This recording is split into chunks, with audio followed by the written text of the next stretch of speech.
So here I was at Toyota's on-ramp hackathon.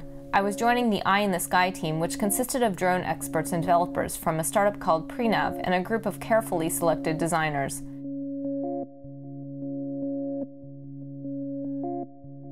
Fast cars and drones, what's more exciting than this? First I took the sporty Toyota Scion FR-S for a spin. I don't know, I just feel scared, so I'll see how it goes.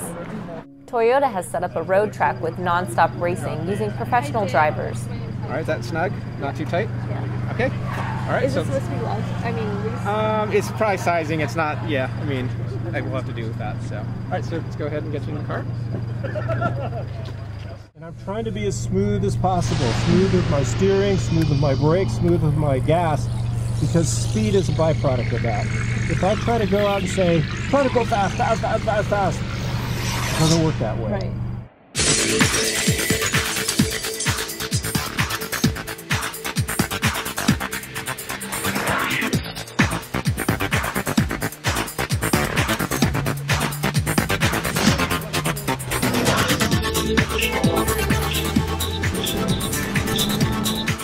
I forgot to hold on at one point.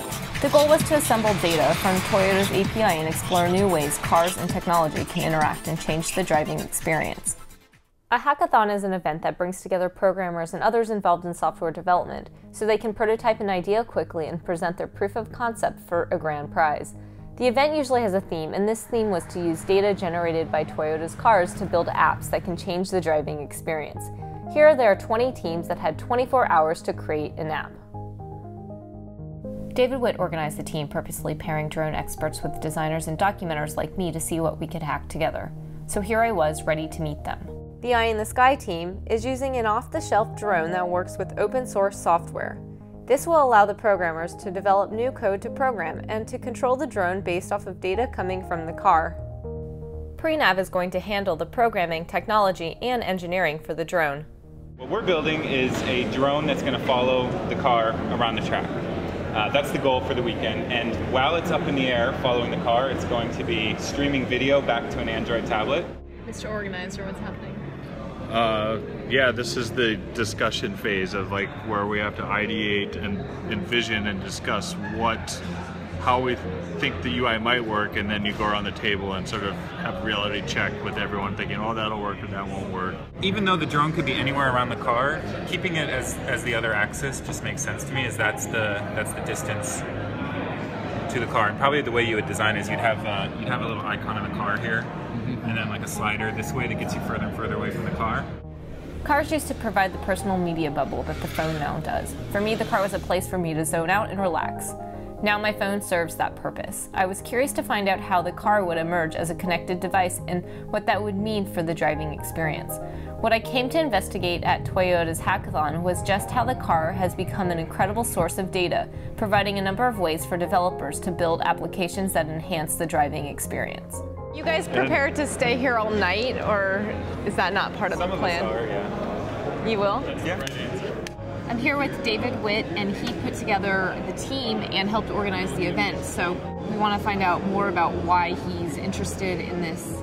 Very basic, you know, we have a replay menu. These would be saved runs that you had, so you would go in and be able to replay from here. The programming development, the design development is iterative. As you add features, then you just make it more real. And that's all the process is, making it more real as to what we envisioned in our minds. You're saying this isn't exactly core to your business. Right, so we're PreNav and we're focused on near ground autonomy of drones. So how do you make drones that can fly indoors or up close to structures like buildings, trees, wind turbines, cell phone towers without hitting them or without hitting other obstacles that are nearby? So it's a computer vision based approach where we're using LiDAR and cameras to understand the environment and to plan trajectories through that environment. The team had to discuss the plan to have the drone follow the car. What would the drone do? What would the iPad interface look like to control the drone? What are the limitations? With PreNav's computer vision and drone software, the potential for drones following cars was huge.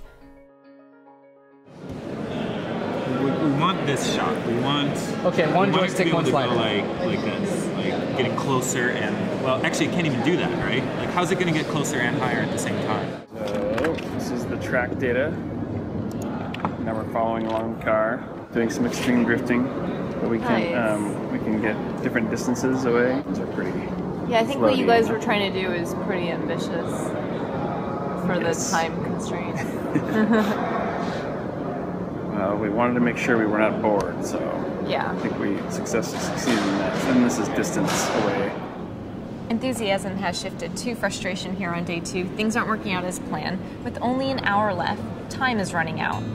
While the simulation and proof of concept worked, the team was still determined to get the drone to programmatically hook up to the car's GPS system and follow it.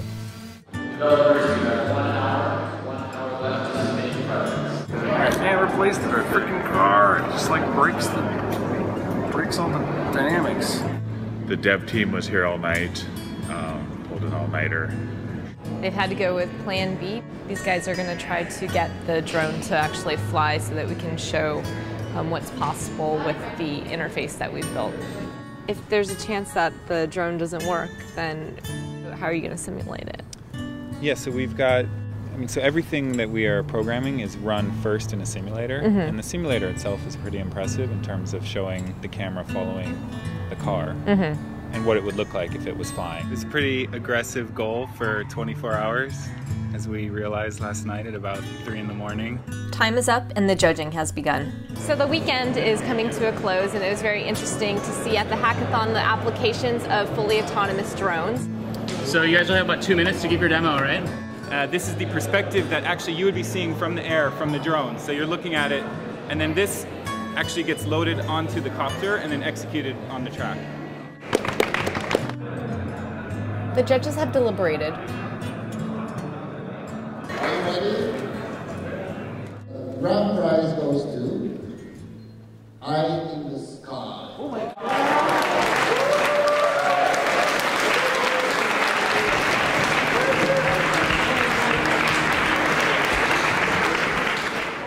Everyone jump for the camera. Don't say I didn't tell you, but I knew we'd win.